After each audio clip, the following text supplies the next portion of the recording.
Did you know the kingdom of Dahomey was born from rebellion? A bold breakaway from the Agaja people set the stage for one of West Africa's most formidable empires. Hello, I'm the Charcoal Storyteller, and here we talk about all things Africa. So let me take you on a fascinating journey through the birth of one of West Africa's remarkable kingdoms. Imagine, if you will, a time around 1000 CE. The Aja people, an ethnic group native to Benin and Togo, established their first significant kingdom, known as the Kingdom of Tado. According to oral tradition, Tado was situated on the Mono River in what is now present-day southern Togo. Picture waves of people moving across the landscape between the 12th and the 13th century as the Aja gradually migrated from Tado to southern Benin. But here's where things got particularly interesting. These weren't just simple migrations. The Aja communities were like a pot of water slowly coming to a boil, with tensions bubbling beneath the surface. What caused these tensions, you might wonder? Well, think about siblings fighting over their inheritance. Now magnify that to the scale of kingdoms. There were heated disputes over who should sit on the throne, fierce competition for fertile lands, and the ever-present struggle for power among the different leaders. Now let's fast forward to 1600 CE, when these simmering tensions finally reached their boiling point. Three brothers, Kokpon, Do-Aknin, and Te Agbanlin, found themselves at the center of this historical drama. Instead of continuing their power struggles,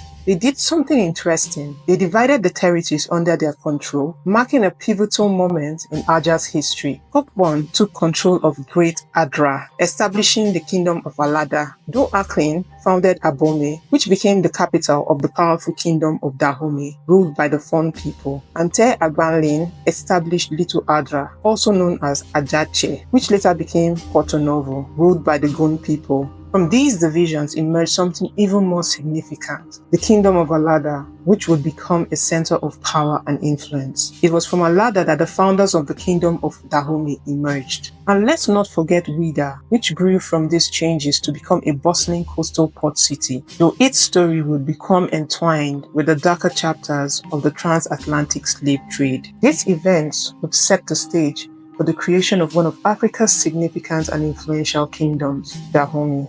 Some would say Dahomey was a kingdom born out of revenge and legend. The story begins with a fateful encounter between two men, Dakodonu, an ambitious leader, and Dan, a local chief with a rather unwise sense of humor. When Dakodonu, the second king in modern lists, approached Dan asking for land to build his kingdom, Dan could have simply said no. Instead, he chose sarcasm. "If you're so powerful," Dan taunted, "why don't you build it in my belly?" Now, in the realm of diplomatic responses, this ranks somewhere between extremely unwise and catastrophically poor judgment. This was taken as a great insult, and in response, Dakodonu took Dan's sarcastic suggestion quite literally, though probably not in the way Dan had intended. He killed Dan and built his palace on the very spot where Dan's house stood. This dramatic event gave birth to the kingdom's very name, Dahomey, which breaks down like a linguistic puzzle. Dan, our unfortunate chief's name, O meaning belly, and me, inside of.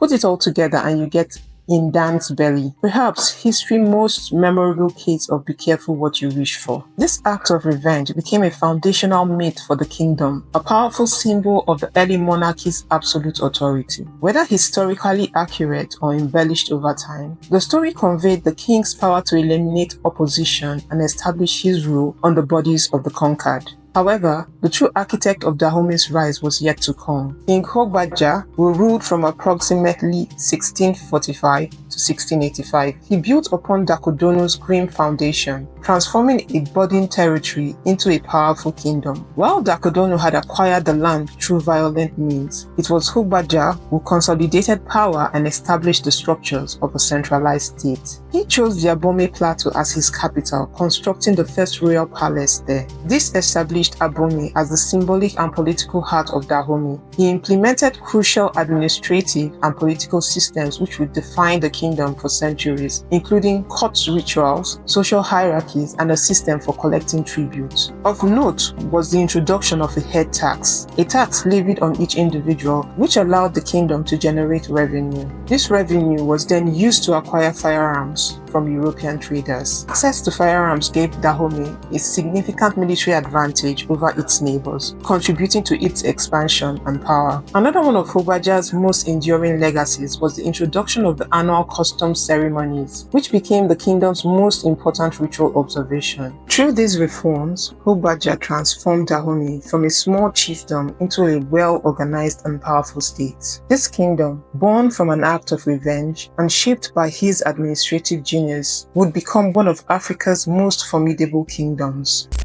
Let me tell you how Dahomey transformed from a modest kingdom into one of West Africa's most powerful players. After Agaja set the foundations, a series of brilliant rulers took the helm, but none quite as ambitious as King Agaja, who ruled from around 1718 to 1740. In 1724, Agaja made a bold move. He turned his eyes towards Alada, the very kingdom from which Dahomey had sprung.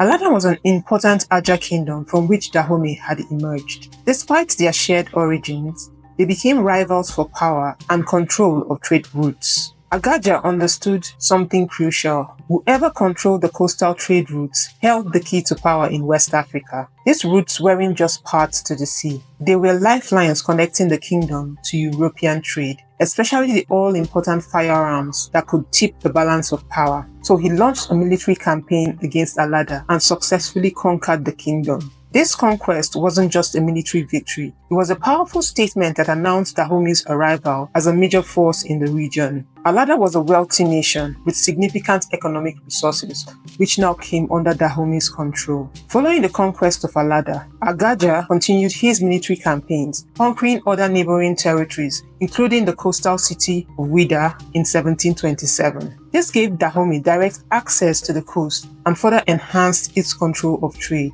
What made Dahomey's military so effective? Well, they had something no other kingdom could match: the legendary Agaja warriors. These female fighters were so formidable that European visitors wrote home in amazement about their skill and courage. They were just one part of Dahomey's highly disciplined military machine. More on them next week. Dahomey's participation in the transatlantic slave trade brought significant wealth to the kingdom, which was used to further strengthen its military and political power. The kingdom's success wasn't built on military might alone. Dahomey's rulers were shrewd administrators who understood the art of governance. Their approach to conquered territories were particularly clever. Instead of replacing local rulers, they often let them keep their positions, provided they paid tribute. One of their masterstrokes was the development of a unique cultural identity. The annual customs ceremony weren't just elaborate festivals. They were sophisticated tools for building national unity, rather like how modern nations use their Independence Day celebrations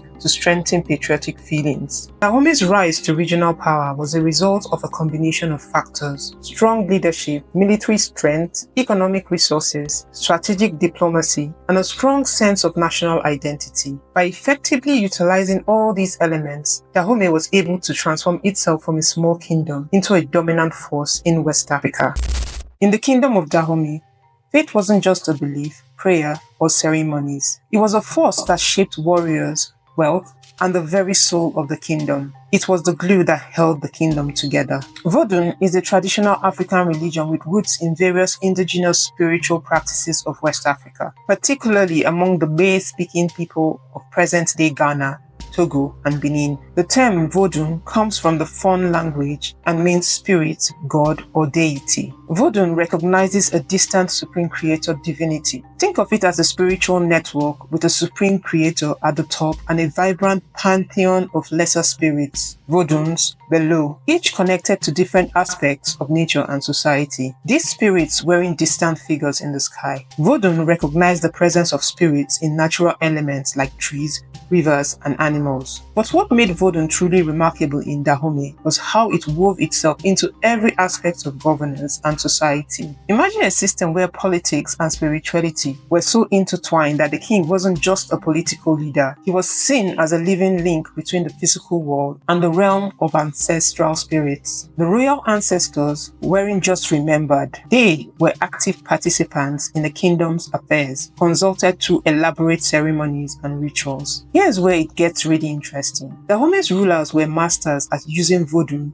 as a tool for empire building. When they conquered new territories, they didn't just take over politically, they practiced what we might call spiritual diplomacy. Instead of suppressing local deities, they welcomed them into the royal pantheon, essentially telling conquered people, your gods are now part of our family. It was a brilliant strategy. Imagine being conquered and then finding out that not only would your gods be respected, they'd be given honored places in the conqueror's spiritual hierarchy. Take the case of the serpent deity Dahomey from the Wida kingdom. When Dahomey conquered Wida, they didn't dismiss Dahomey. They embraced the deity, making it part of their own spiritual landscape. It was like a spiritual merger and acquisition, creating a more diverse and inclusive religious system. This made it more difficult for the conquered people to maintain separate identities and potentially rebel. In essence, Vodun wasn't just a religion. It was Dahomey's spiritual operating system, running everything from royal succession to foreign policy. It provided the cultural foundation that allowed Dahomey to maintain its unique identity, even in the face of European influences, and helped create a sense of unity that turned a collection of conquered territories into a cohesive empire. This spiritual foundation was so strong that aspects of it survived to this day, having crossed oceans and centuries to influence religious practices throughout the Americas.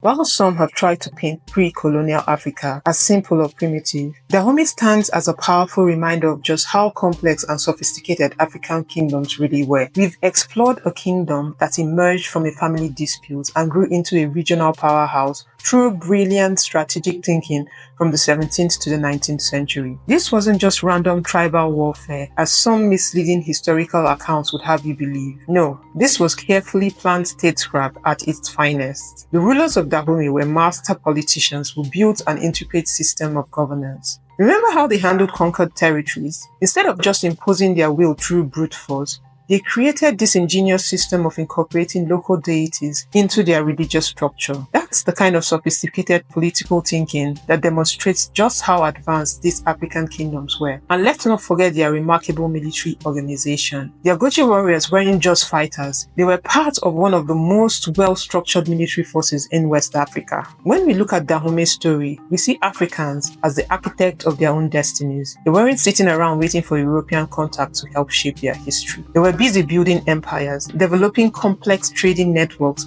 and creating sophisticated political and religious systems. The kingdom's leaders were actively engaging with both African and European powers, making strategic decisions about trade, alliances, and territorial expansion. What makes this history even more significant is how it helps modern Africans reconnect with their past. You see, colonialism didn't just take territory, it tried to erase memories. It disrupted the passing down of oral histories and traditional knowledge that had kept these stories alive for generations. By bringing Dahomey's history back into focus, we are helping to rebuild those broken bridges to the past. And speaking of the past, next week we are diving into one of the most fascinating chapters of Dahomey's history, the story of the Agaja warriors. These remarkable women weren't just soldiers. They were a testament to how Dahomey challenged conventional thinking about gender roles long before such discussions became global conversations. So join me next week as we explore the story of these extraordinary warriors who helped make Dahomey one of the most formidable powers in West Africa. Trust me, it's a tale that will change how you think about African history. Like and subscribe for more.